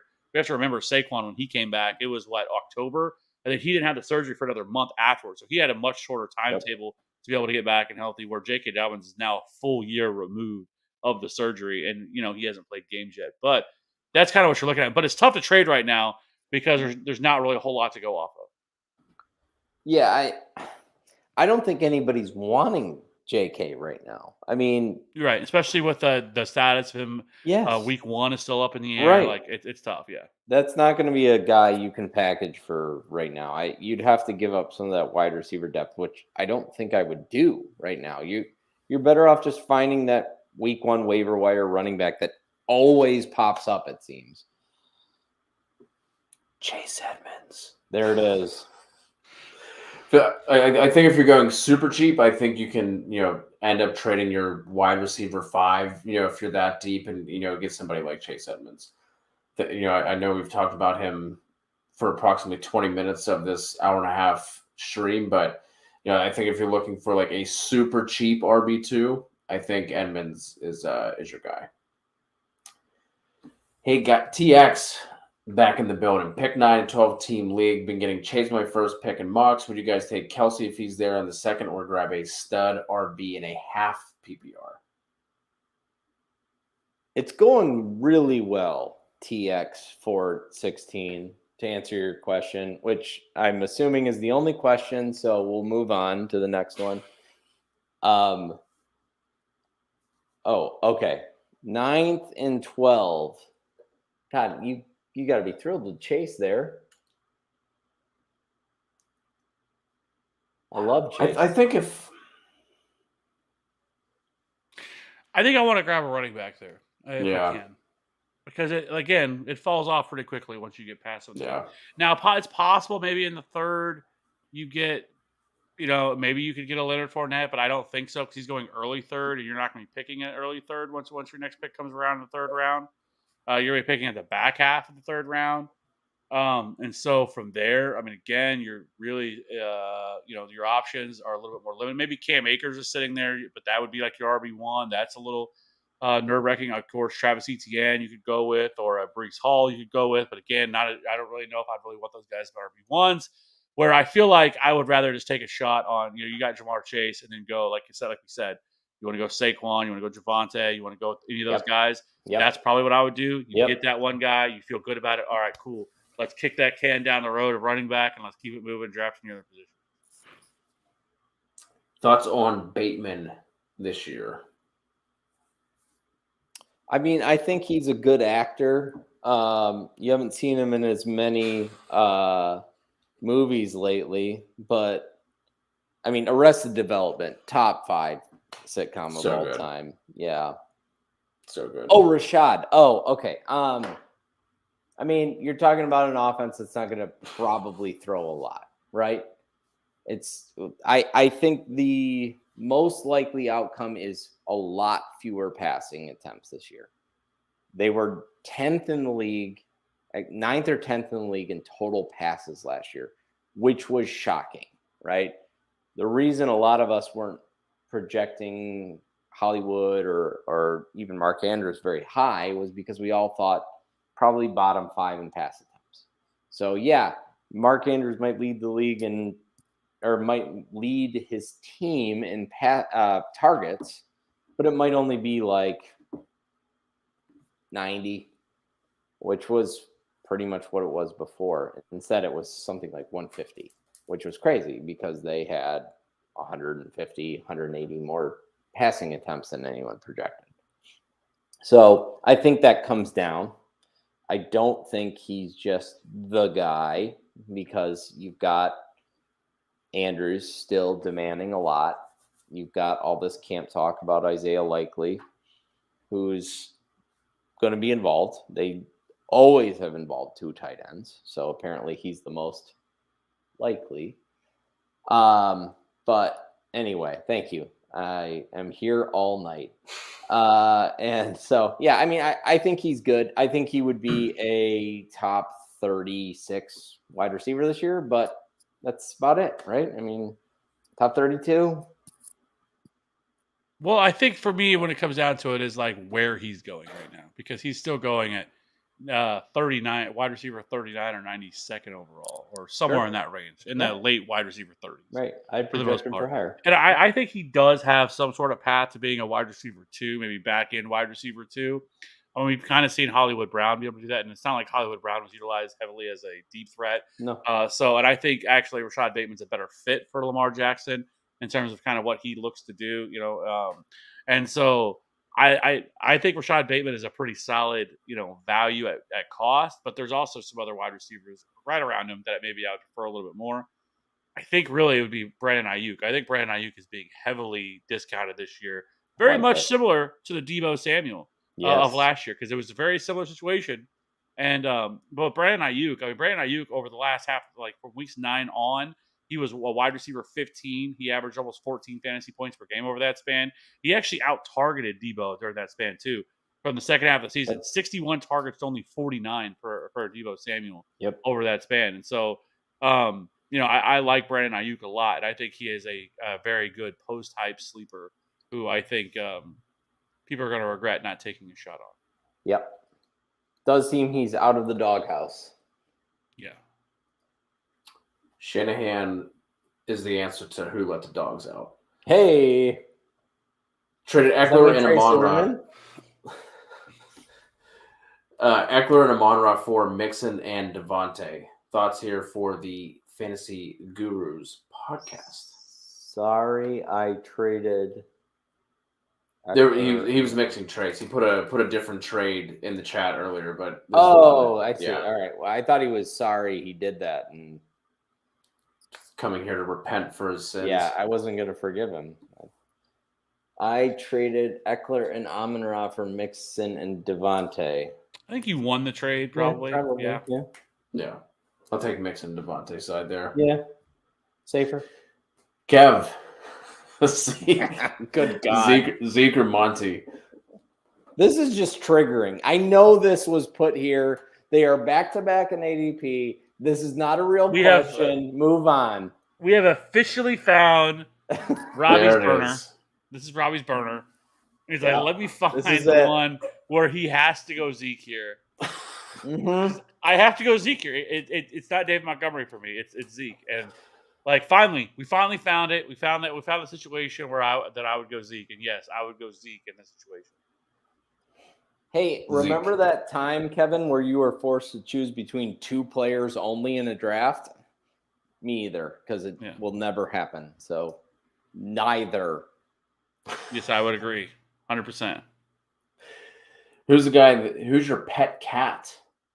Or guy that you're standing on a hill for, even though the rankings don't agree? Pet. That's a new one. I've never heard the pet cat.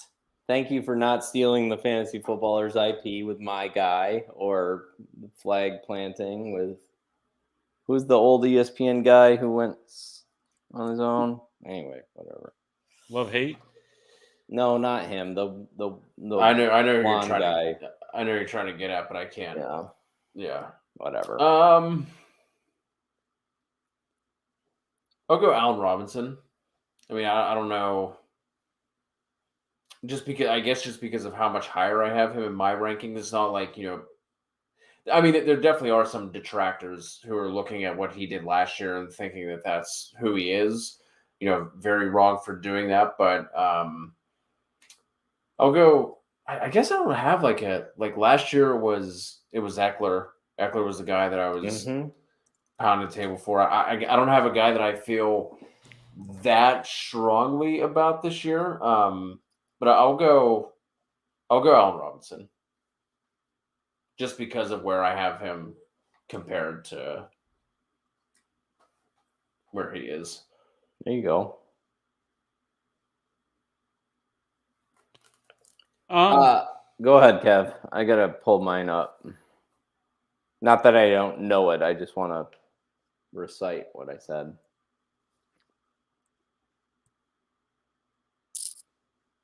Dave, if you got yours, Nate, go ahead. Oh, okay. All right. Mine is Kyle Pitts.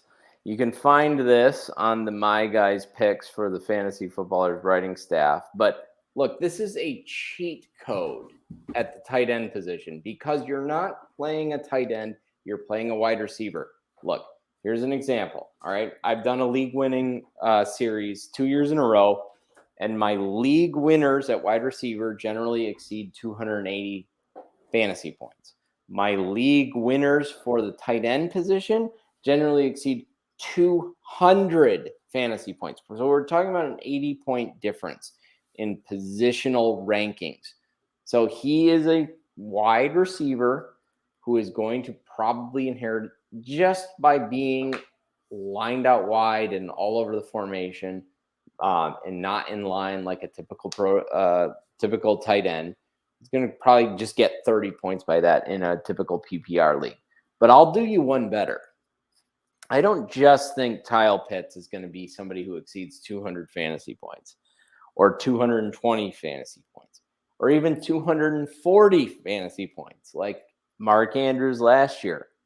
I'm going to take a bold take. I'm going to tell you that Kyle Pitts won't just be a league-winning tight end.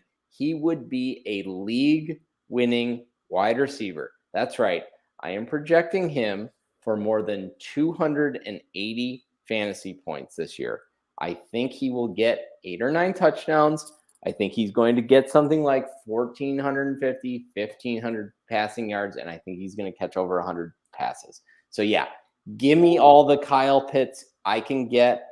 I love him this year. Ooh. There you go. It's bold. That's hot. Kev, who's your pet cat? I don't know. Like I don't think I can up the. I mean, we just went straight scorching your face off takes there with that. I think I have quite a. There's a few. I mean, obviously Michael Pittman. I am much higher in consensus on him than everybody else is. I mean, I actually have him at wide receiver 6 now. Actually, so. Ooh. But how about that? And then Darnell Mooney. I absolutely love Darnell Mooney. I've been all over him all offseason. Javonte Williams, I'm much higher on him. But I have to go with. I guess I have to go with one, and so I'm gonna go Darnell Mooney because I don't think Michael Pittman is that high, or Michael Pittman because right now he's going like wide receiver 12, wide receiver 13, so that's not really dramatically that higher. Where Darnell Mooney's going like wide receiver 26, and I have him at wide receiver 15. Okay. Do you think Kirk could be a viable starting QB in fantasy with a Jefferson stack or even without 12-man league? I feel like I'll be able to land a guy like Lance later, but not sure how it will go. I mean, Kirk Cousins has been a back-end QB1 for the past 3 years? Yes, he is a viable fantasy quarterback every year. It's just he's not a sexy name. And now he's got Kevin O'Connell. And now if they're going to open up the offense more 3 wide receiver sets, pass the ball more, absolutely. And I think he and Lance is now up to where like Cousins is going. He actually might be ahead of Cousins at this point. By the Either way, one, how though. do you I like both. How do you guys feel about KJ Osborne this year? He's fine. I mean, I like getting him late in. I like getting him late in underdog. I'm not sure that in standard redraft leagues you have to draft him, but I definitely think he's a guy that we need to have like on our speed dial for waiver wires. In case anything were to happen to Thielen or Jefferson for sure. Yeah, exactly. Sutton or Mike Will, 12 PPR. Ooh, I like that one. This is Sutton for me. Yeah, Sutton. It's pretty damn close, honestly, for me. I guess it's Sutton, but man, I like Williams a lot. I like Williams more where he's drafted than Keenan Allen. He scored a lot of touchdowns his first year. He scored a lot of touchdowns last year. Attached to Justin Herbert. I think we have I think we're bad at the Chargers at the moment with projections, right? We all love Justin Herbert. It's going to be great. A lot of passing yards, a lot of passing touchdowns. But we haven't really figured out if he has an alpha or if we're just spreading it evenly between the two, or if somehow Josh Palmer is getting involved. There's clearly not a tight end anybody likes. And I know Austin Eckler's there, but it just feels like the Mike Williams projection doesn't align with the Justin Herbert projection. So I think there is a room for that ceiling to be really, really high for Mike Williams because he's attached to Justin Herbert, and we all have him projected so high. I don't think that same ceiling exists for Keenan Allen at the moment because he's never really been that red zone threat. So I think I lean that way, but the same argument honestly could be made for Sutton, with Russ being attached to him and being a red zone threat and all those things. And honestly, this is probably that offense that we see jump 20 touchdowns like we always see in Denver. So it's tough. It's really close. I could see both. I'm a coin flip for that. Terry, appreciate the super chat. I mean, you get front of the line privilege, whatever you get super chat.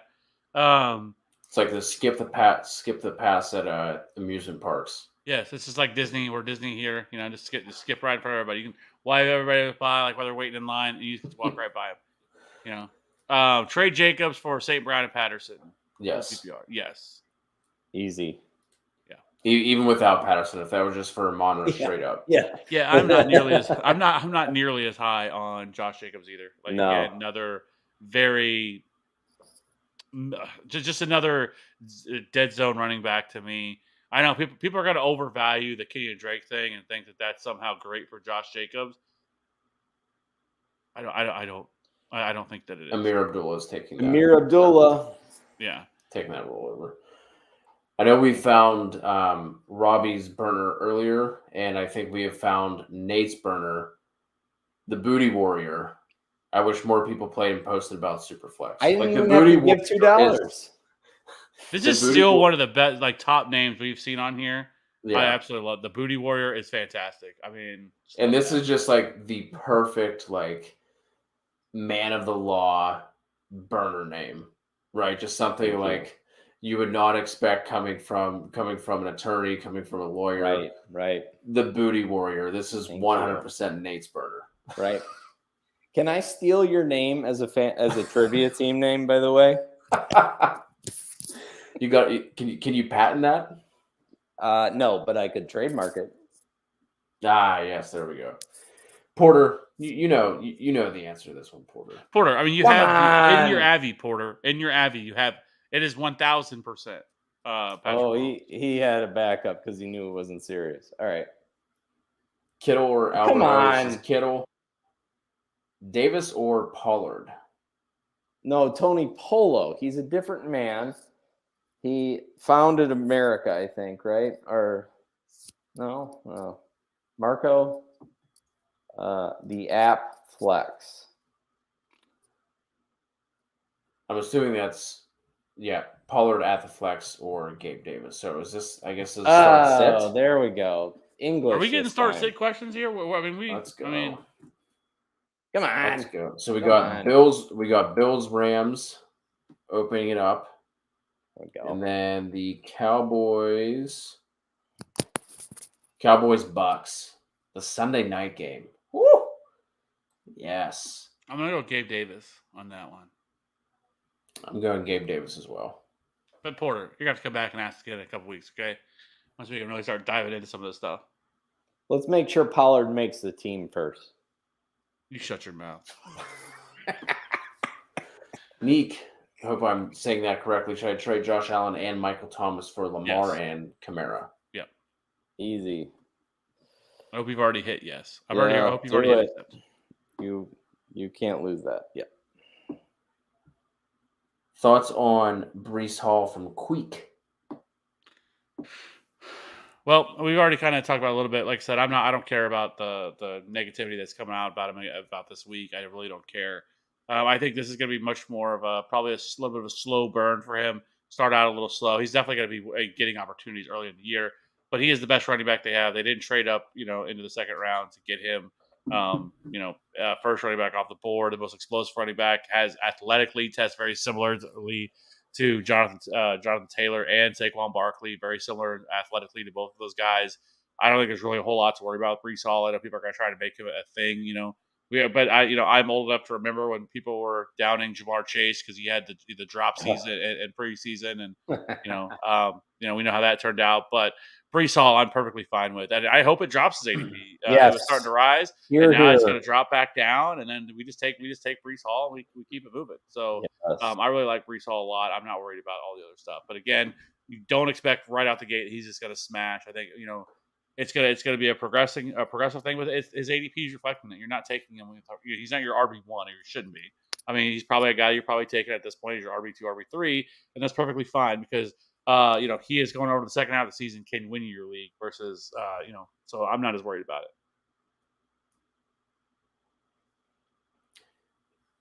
I'm not as worried about. I don't think it's going to be a scenario where it's Michael Carter as the 1A all year, but I do think it puts a little bit of a damper on his ceiling.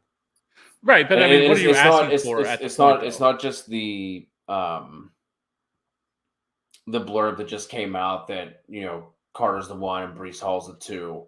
I think that what they did with Breece in the preseason game, where I think did they sit Michael Carter, or did he just play one series and came? No. Michael Carter sat. The whole entire offense sat. All the starters sat. The only players that. But like I was saying, my point was but Garrett Wilson also played. So what does that mean for him? Is he a bust? Is he terrible? Because he played. I mean, they were the only two. It was Garrett Wilson and Breece Hall were the only two starters that played. All the rest starters sat. But they were the only two. But it would make more sense that they are rookies, and so they're trying to get them more activated, more opportunities. In preseason. So it made more sense. Unless your name is Damian Pierce. Yeah, well, most normal teams don't do stuff like that. But like I said, I just found it funny that everybody was making this huge deal about Breece Hall playing, but then I'm like, well, so did Garrett Wilson. Robert Salah is the coach. He's seen Kyle Shanahan pull these exact same shenanigans. It's let the veteran be ahead of the guy until the guy has to be the guy. I mean, it's week 2 of the preseason. Do not overreact to this crap. The Lions didn't play a single starter in the last week. Nothing. Nobody. A lot of teams did that except the Bills. But whatever. Don't overreact to this crap. This is just what's being reported on the field at the moment because coaches have this whole hierarchy system and they have to have it so that leaders are leaders because the average age of the NFL player is 26 years old or something. So whatever. Don't listen to those reports. Breece Hall's awesome. The guys over at the Fantasy Gurus podcast have Mike Evans over Debo and T and barely behind CD. I have Evans over. I think the last time I did rankings, I think I had Evans ahead of T. I think I might have to change that now with, Julio. It sounds like Godwin's going to be okay, and everything that's going on in Tampa Bay. I don't think it's bad. It's not bad. I have T. Higgins ahead of him. I have definitely CeeDee Lamb ahead of him. I have CeeDee Lamb at wide receiver 5. Yep. Me too. Where I have him as well. But I have him as well. I have Mike Evans at 12. So, and I have Debo at 14. I have Evans at 17. Just a notable thing about Evans, since we brought him up, he had a career low of 17.1 targets per route run last year. And if you're a believer in TPRR like I am, that is not a good indicator for his future success. So he's not demanding the ball anymore. In fact, Gronk had better TPRR than him last year. He just caught a lot of touchdowns. What if Breece Hall isn't awesome? Then he's not. I mean, but like we burn it down, all of it. Yeah, but like the whole thing. The silly part about that is like, yeah, sure, it's possible that he's not good. Maybe he's not a great running back. All that is definitely in the range of possibility. We've seen plenty of busts. We'll see it again. But Bishop Sankey. Yeah. Or, Jonathan Taylor really struggled his rookie year. It took him really until the second half of the rookie year. I mean, he was sitting behind players, other players as well in preseason and during the start of the season, where he was just kind of mixing in, and then, really was struggling and really got to a point where he looked like Trent Richardson at a point, and then he Some turned people it around. called him Trent Richardson. Yeah, there was people that called him Trent Richardson, and but yeah, I mean, but then he turned it around. So yes, there's a wide range of outcomes. 1,000-yard season, Trent Richardson. If Breece Hall isn't awesome, cool. Then it happens. I mean, the bust happened, right? But there's nothing pointing at that at this point, so there's no reason to be concerned. Here's the tip, okay? One of my pillars of drafting. Here, I'm gonna read it to you all right now. All right. Number 1, target youth. Target youth. Number 3, bet on talent. That's Breece Hall, 1 and 3. He fits those. Those are my pillars of drafting. I love it. It's easy. The Bible, the Nate Henry Bible. There it is. A fantasy football. Love it. In a rich leather-bound book. Rich mahogany. Smells of rich mahogany, yeah. All right, I think that's it. I think that's the last one. We did it? We did it. Yeah, guys. Yeah. I only had to reveal my Bible to one player. How about that? Well, that's it's good. Beautiful to see your faces, by the way. I miss you. It's good to have you on, man. Thank you for inviting me. Uh-oh. That's how it works. That's how it works. Sutton or Williams? It's definitely Sutton. Sutton. If I already have a Justin Herbert. Just one? Just any old Justin Herbert? I mean, the Justin Herbert is really good. If you had the Justin Herbert, it might change, but odd Justin Herbert? This doesn't matter for anything at all. Like, who cares? What does that matter for last year? This is a new year, bro. Like, who cares? I don't know. Rookie quarterback.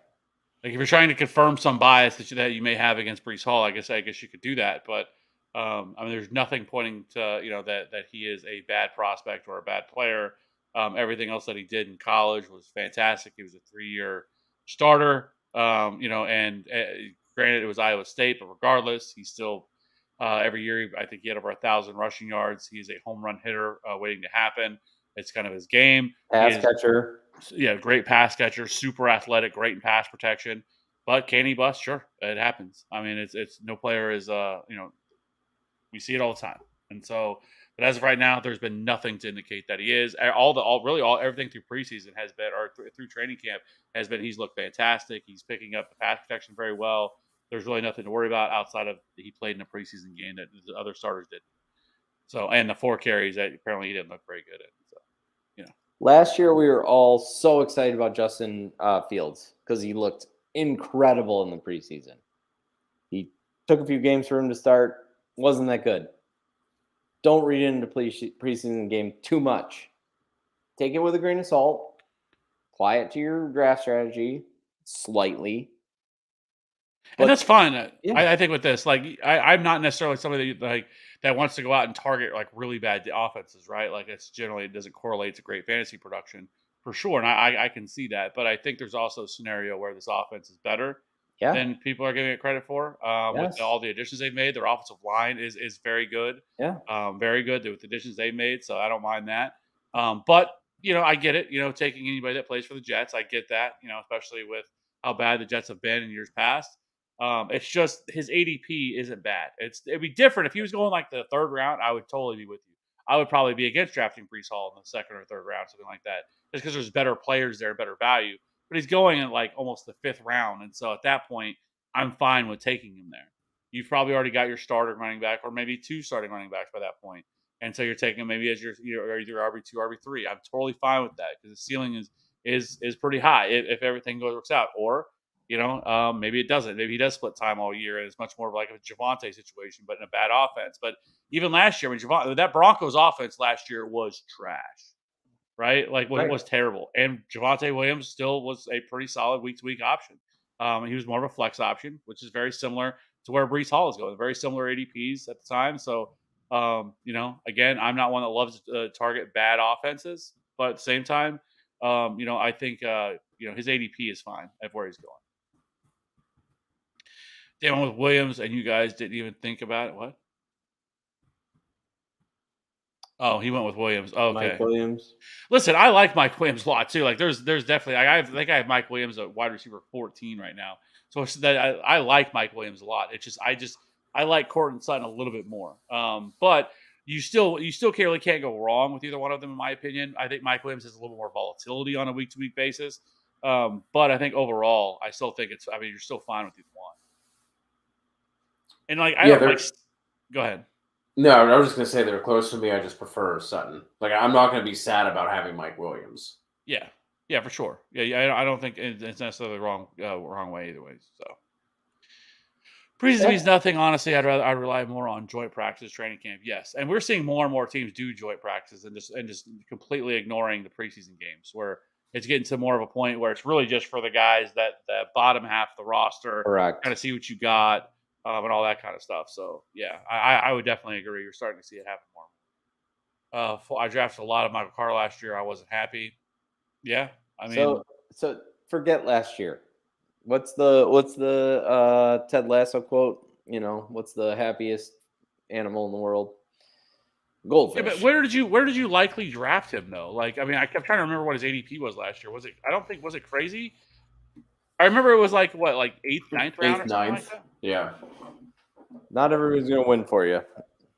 And he was, wide receiver, running back 28 in fantasy points per game, RB 29. Like, I'm sure. I feel like he probably came in right around where his ADP was last year. I mean, at the very least, he had some really good production, there for a little bit, but a lot of that was with Mike White for sure. But he had some weeks where he was really solid, and he had some other weeks where he wasn't. But I think this offense is, like I said, better than it was last year. They have better weapons than they had last year. They've improved the offensive line dramatically. So I think there's a lot to like here with this offense. Again, we're not saying this offense is going to be like a top 15 offense by any means, but I think it can be a little bit more of a functioning offense this year. So, and again, Michael Carter wasn't terrible last year either. We'll never forget the 32.2 that he dropped, though, on people's heads against Cincinnati. That was 9 receptions, 172 total yards, and a touchdown.